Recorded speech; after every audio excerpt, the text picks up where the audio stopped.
Makanya Pak Hatta waktu itu meninjau ke beberapa negara, rupanya azas itu ada di kita gitu. Mereka kok bisa, kita nggak bisa.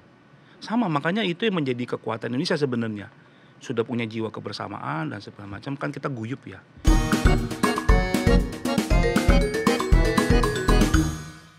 Merdeka. Kita berjumpa lagi di program podcast Nusantara. 12 Juli adalah Hari Koperasi dan koperasi menjadi bagian penting dalam perjalanan negeri ini. Hadir bersama saya di studio Bapak Hendwi Wijaya, Ketua Pengurus KSP atau Koperasi Simpan Pinjam Maju Wijaya. Selamat datang di studio Pak Hendwi. Pak Awi aja saya panggil? Boleh. Koperasi Maju Wijaya, Hendwi Wijaya nggak ada hubungannya dengan kepemilikan? Karena koperasi Salah itu satu anggota aja. Koperasi itu tidak dimiliki oleh satu orang. Yes. Banyak informasi yang sampai hari ini kita belum paham atau mengapa kemudian dalam tanda petik koperasi ini masih terus harus didorong, didukung ya. Padahal kalau kita melihat sejarah koperasi 1896 Raden Arya Atmaja memulai inisiatifnya dengan mengumpulkan orang-orang untuk membayar atau membantu pegawai negeri pada waktu itu untuk keluar dari pinjaman Nita Darat. Hari ini kan kita juga punya masalah yang sama dengan pinjol ya, dengan pinjol ilegal utamanya. Ilegal khususnya. Nah, bagaimana kita membangun relevansi itu, Pak? Nah, ini kalau bicara mengenai itu, memang koperasi itu kan sebenarnya tempat berkumpulnya orang-orang ya, yang punya rasa kebersamaan, yang punya satu visi satu misi untuk bergerak bersama. Ya. Nah, berarti itu kan orang-orang yang sadar untuk berhimpun. Atau juga koperasi itu kumpulan dari beberapa koperasi menghimpun jadi satu, membentuk koperasi yang lebih besar lagi. Karena tempatnya berkumpulnya orang-orang ya, koperasi ini bisa menjadi solusi bagi orang-orang yang berkumpul tersebut. Misalkan nanti ada kekurangan tentang sesuatu di dalam hidup dia, ekonomi maupun mungkin usaha membutuhkan bantuan dan segala macam. Ini bisa menjadi solusi sebenarnya. Hanya memang koperasi itu tantangannya cukup besar ya. Karena selama ini kalau boleh dikatakan secara jujur itu koperasi itu namanya kurang begitu baik lah. Dan kurang ini khusus di Indonesia atau di luar negeri? Khususnya di Indonesia. Ya. Karena memang mungkin dari sisi pemahaman dan pemberlakuan secara yang normatif itu tidak berjalan dengan baik gitu. Apalagi anak-anak muda melihatnya itu koperasi jadul gitu. Jadi KSP Maju Wijaya ini berusaha untuk keluar dari kondisi itu. Nah, kita berusaha untuk masuk ke dalam dunia koperasi yang kekinian lah, kira-kira gitu. Kalau di luar negeri, contoh sukses koperasi itu seperti apa, Pak Awi? Oh iya, koperasi itu beberapa di contoh luar negeri yang juga kita ketahui di Indonesia ya, seperti Nestle. Susu itu kan punya yang dimiliki oleh koperasi sebenarnya. Ya, terus S Hardware itu juga dimiliki oleh koperasi. Rabobank itu bank yang dimiliki oleh koperasi. Terus kalau di Jepang ada contoh juga koperasi tani yang sempat menduduki ranking pertama di dunia sebagai koperasi besar. Itu namanya Jenoh ya. Nah, itu mencakup khusus di pertanian. Jadi koperasi itu kalau dikelola dengan baik, dengan azas kekeluargaan dan profesionalitas secara mandiri itu sangat-sangat luar biasa, bisa mengalahkan perusahaan-perusahaan yang dikelola oleh perorangan gitu. Ada beberapa jenis koperasi tapi dulu dibagi dua ya, itu jenis simpan pinjam dan serba usaha. Nah, tapi sekarang dipecah lagi nih. Serba usahanya mulai di-split. Jadi ada koperasi konsumen, koperasi produsen, koperasi jasa. Dan koperasi sekarang ada namanya multi pihak. Jadi multi pihak itu berkumpulnya beberapa badan, maksudnya komunitas itu berhimpun membentuk koperasi itu sudah diperbolehkan ya. Nah, kalau yang paling banyak yang lazim ya orang taunya koperasi simpan pinjam. Jadi itu jenis-jenisnya. Ya. Simpan pinjam itu pada intinya memberikan seperti orang nabung ya. Ya, persis. Orang nabung bisa simpan, bisa pinjam. Betul, gitu. betul. Namanya makanya simpan pinjam. Oke, tapi kemudian berkembang nih sekarang ke koperasi multi pihak lah, koperasi distribusi dan lain-lain. Iya. Tapi koperasi itu sendiri mulai berjalan kalau di Indonesia jauh sebelum kemerdekaan dong ya? Iya, betul. Karena memang sifat Indonesia tuh masyarakatnya tuh guyup, gotong royong sebenarnya. Jadi sudah cocok dengan azas dan spiritnya koperasi itu sendiri. Ya, ya, ya, Itu. ya, ya, ya. Fasenya ada 3 ya. Jadi masa zaman Belanda itu dulu kita dimulai dengan Raden Aryaatmaja. Wiriatmaja itu kan tokoh yang mendobrak adanya, yuk gabung bareng-bareng yuk ngatasin lintah darat lah untuk pegawai utamanya. Akhirnya menyebar dan membesar. Terus fase kedua Budi Utomo ini menggerak koperasi yang di luar simpan pinjam. Nah lalu terus ada bergulir sampai akhirnya penjajahan itu melihat ini besar kayak di-cut dengan undang-undang yang mereka buat, makanya koperasi sempat mati.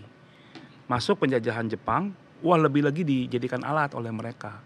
Jadi penyebaran kebutuhan logistik segala macam tuh lewat koperasi. Jadi yang diuntungkan ya Jepang sendiri. Ya. Nah, jadi memang koperasi ini kalau dihidupkan masyarakat tuh akan bangkit ya, seperti kita ngalami 98 dan segala macam ya, lagi turun turbulence 2008 juga. Ya. Nah, itu ekonomi kita yang menopang tuh ekonomi kerakyatan, utamanya gerakan dari koperasi.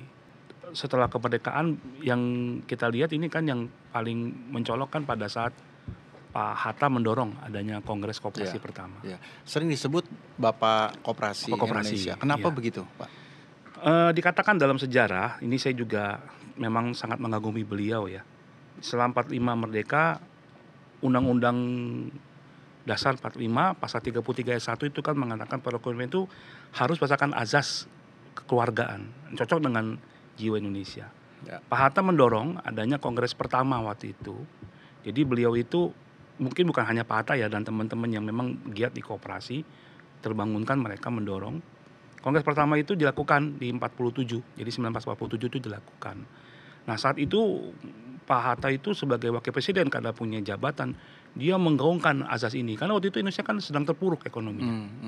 Terpuruk, beliau melihat salah satu cara untuk mengangkat ekonomi kembali harus punya wadah.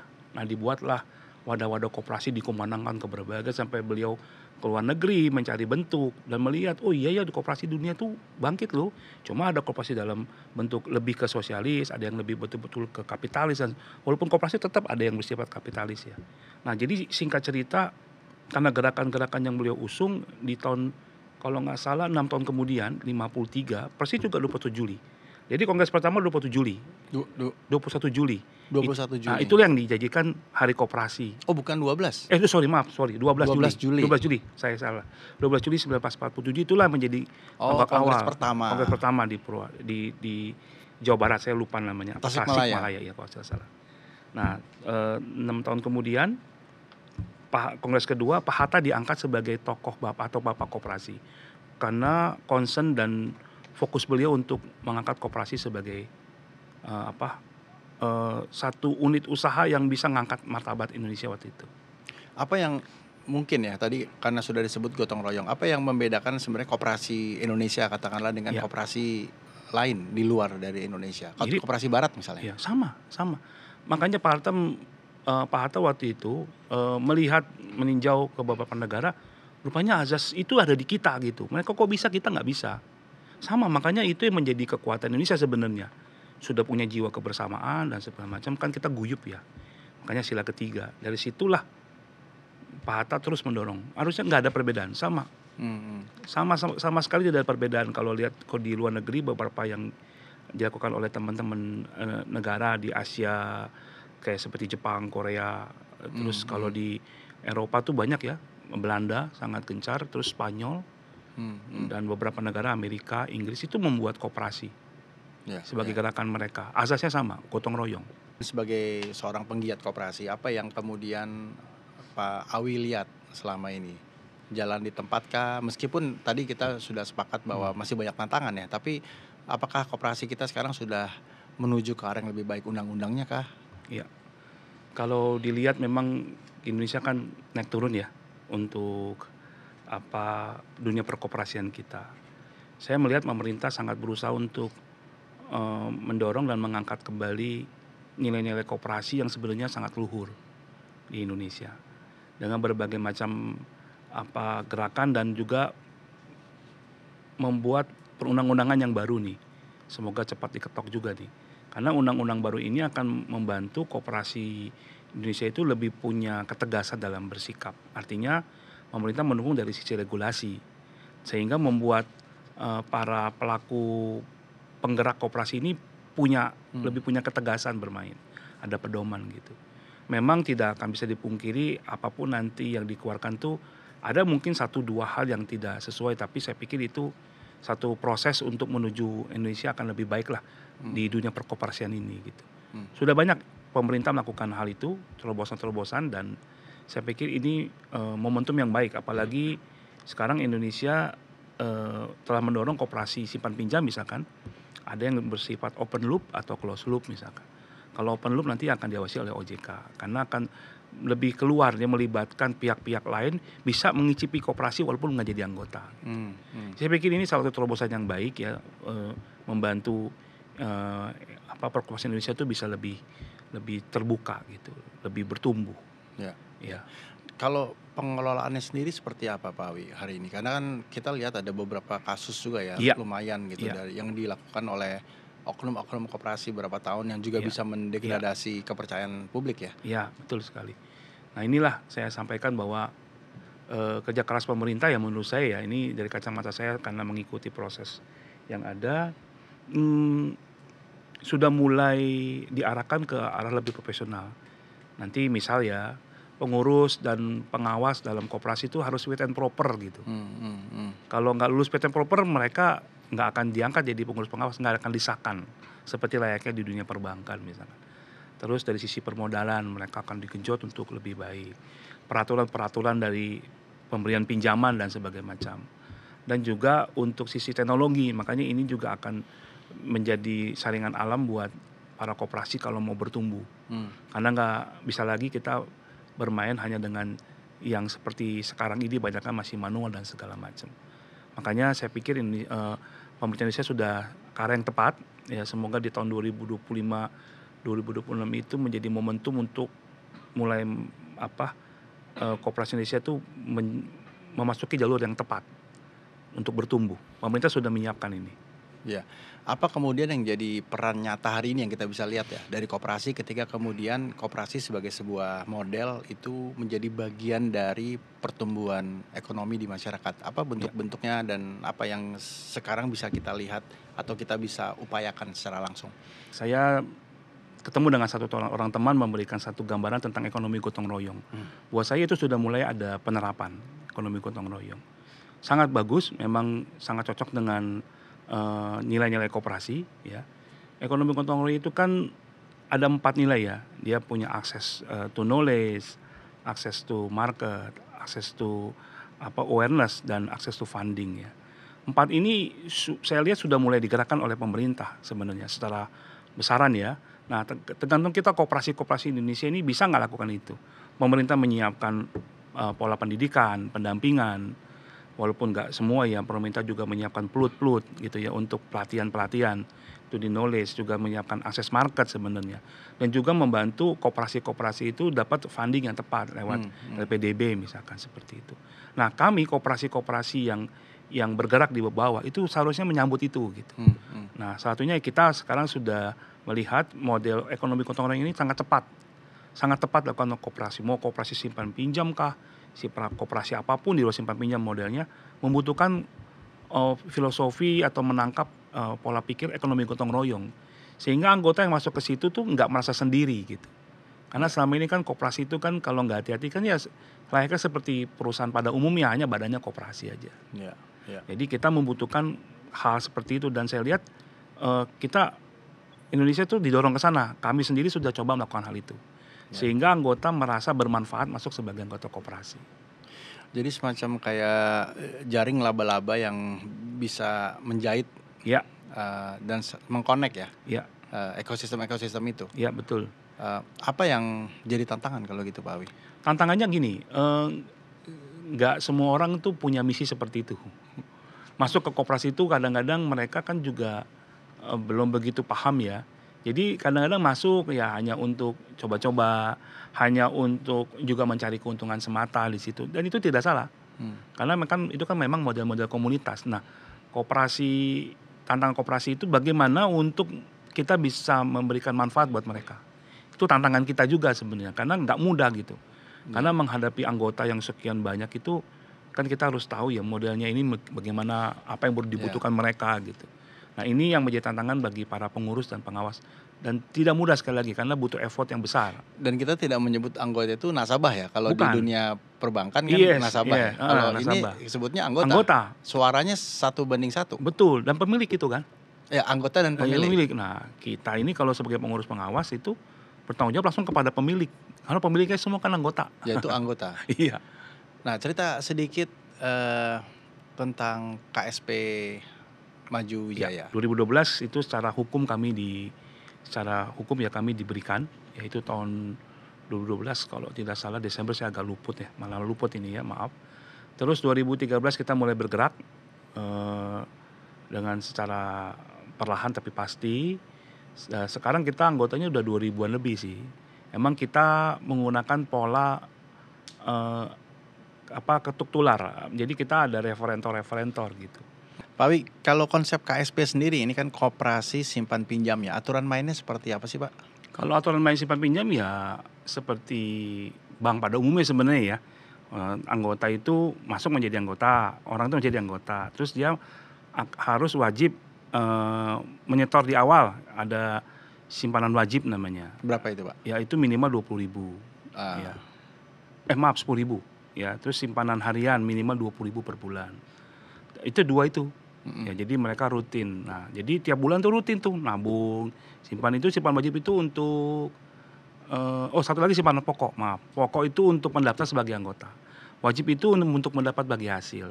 Simpanan harian itu seperti kayak tabungan gitu. Jadi kita wajibkan mereka untuk nabung. Nah, terus yang berikutnya ya pinjaman, kan simpan pinjam. Tapi bagi kita ya KSP Maju Wijaya itu menggerakkan awalnya simpan pinjam itu sebagai pintu masuk sih. Karena kalau Indonesia itu lebih mudah untuk menggerakkan orang dengan simpan pinjam sebenarnya. Nah, pintu masuk agar teman-teman pelaku usaha atau anggota yang di luar pelaku usaha itu kita bisa tahu modelnya, terus kita bisa memberikan apa. Ya. Nah, itu kan simpan ya. Tapi kalau pinjam sendiri, kalau jumlah yang saya simpan lebih kecil daripada yang dipinjam tetap bisa, asal ada jaminan. Oh, tetap harus pakai jaminan. Iya.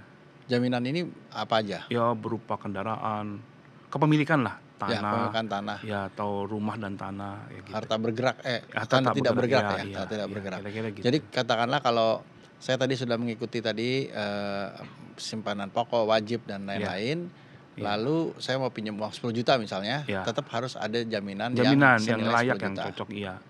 Betul itu. Jadi kalau nggak ada tetap nggak bisa dong. Nggak bisa, iya. Tapi juga yang paling penting itu mau jadi anggota koperasi maju misalkan, mesti ada yang mereferensi. Nah itu patokan awal kita. Contoh nih, kalau saya masuk jadi anggota koperasi, tanya nih, oh Pak dari mana, siapa referentornya? Mas Harto misalkan. Oh ya oke, Mas Harto udah. Nah udah tahu Mas Harto, terus kalau dulu ya kita lakukan itu lebih mendalam. Kita interview Mas Harto. Tapi karena sekarang udah lebih gulir, oh Mas Harto kenalin ya, oke udah. Gitu. Jadi disetujui lah, kira-kira gitu. Nah, bagaimana caranya kemudian mendorong pinjaman kalau begitu? Kaitannya sekarang dengan anggota ya, yang kebanyakan adalah para pengusaha atau pelaku usaha kecil menengah. Kalau pelaku usaha kita di total anggota hanya 35% kalau tidak salah. Dan 30% itu juga nggak semua pinjam. Jadi kalau peminjam di kita itu kurang lebih hampir 10% saja sih. Nggak banyak gitu. Ya, tapi kan tetap harus diputar dong uang putar itu. Putar betul. Jadi nanti kita tuh biasanya kalau ada yang mau pinjam dananya kurang, kita akan hubungi teman-teman, ini ada butuh simpanan nih gitu. Nanti mereka akan simpan. Nah, kita baru lempar ke teman-teman yang butuh gitu. Apa yang kemudian dilakukan oleh KSP Maju Wijaya untuk mendorong pertumbuhan atau mendorong perkembangan usaha dari teman-teman ini? Oke, nah terima kasih. Biasanya kita dari awal ya sudah melihat ini ada beberapa hal yang kita lihat bisa menjadi kunci sukses kalau kita mau membantu para anggota. Satu, kita melakukan pendidikan dan pelatihan. Yang kedua itu pendampingan. Yang ketiga itu kita melakukan kunjungan berkala kepada mereka. Jadi tadi pelatihan dan pendidikan, terus rutin tuh kita lakukan dari awal. Dari tahun berdiri udah lakukan. Pendampingan tuh kita pendampingan kepada pelaku usaha mikro, kecil sampai besar. Ya modelnya beda-beda, ya tentunya beda-beda. Terus kita lakukan kunjungan berkala kepada mereka. Kunjungan berkala tuh untuk lebih mengenal lebih dekat. Dan juga kita menginformasikan oh apa eh, apa sih koperasi. Jadi mereka jadi nggak jauh gitu untuk lebih kenal dengan kita. Dan ada juga pertemuan berkala yang kita lakukan rutin setahun sekali. Terus juga ada yang pertemuan berapa kali dalam setahun gitu di luar yang khusus dia namanya itu RAT. Kayak RUPS-nya kalau di perusahaan. Jadi kita ada rapat anggota tahunan.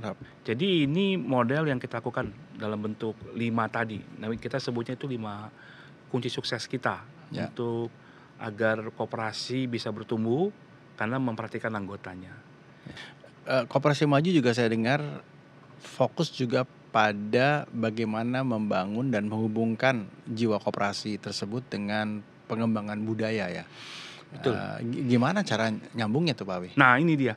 Jadi gini, pertama ya, kami punya anggota yang bergerak di bidang seni. Nah itu jadi tolak awal kami. Pada saat kami mengunjungi, bertemu, ternyata wah ini bagus banget ya. Karena budaya Indonesia itu kan gotong royong nih. Ya, terus cinta bangsa negara nih. Nah, koperasi ini cocok nih, apalagi seninya itu bisa dikaitkan dengan teman-teman muda sekarang. Nah, jadi tahun lalu kita bikin namanya Maju Festival. Kita menggabungkan antara seni, budaya, berdasarkan budaya Indonesia ya, budaya Nusantara, maksudnya bukan Indonesia aja Nusantara, dengan festival-festival yang bersifat pendidikan dan pendampingan kepada para pelaku UMKM. Ya, jadi itu dipadukan. Nah, jadi teman-teman pelaku usaha anggota kita bisa lihat, oh Indonesia seperti ini budayanya. Jadi diingatkan kembali gotong royongnya segala macam. Tema-tema angkat pun dari budaya Nusantara itu adalah tema kegotong royongan. Tema yang nilai-nilai koperasi lah, azas kemandirian gitu. Nah, terus azas kebersamaan selain gotong royong. Nah, itu jadi kita padukan. Nah, dan ternyata buat kita malah surprise anak-anak muda yang seneng. Jadi kan kita nggak nyangka teman-teman sekolah datang ada sekian institusi pendidikan yang akhirnya hadir untuk nonton dan akhirnya tahu koperasi. Jadi ngomongin literasi keuangan tapi lewat budaya gitu ya. Nah, ngomong budaya juga ada literasi keuangan bolak-balik nih. Nah, ya para teman-teman seniman juga surprise kok bisa ya mengkaitkan antara budaya dengan perkoperasian gitu.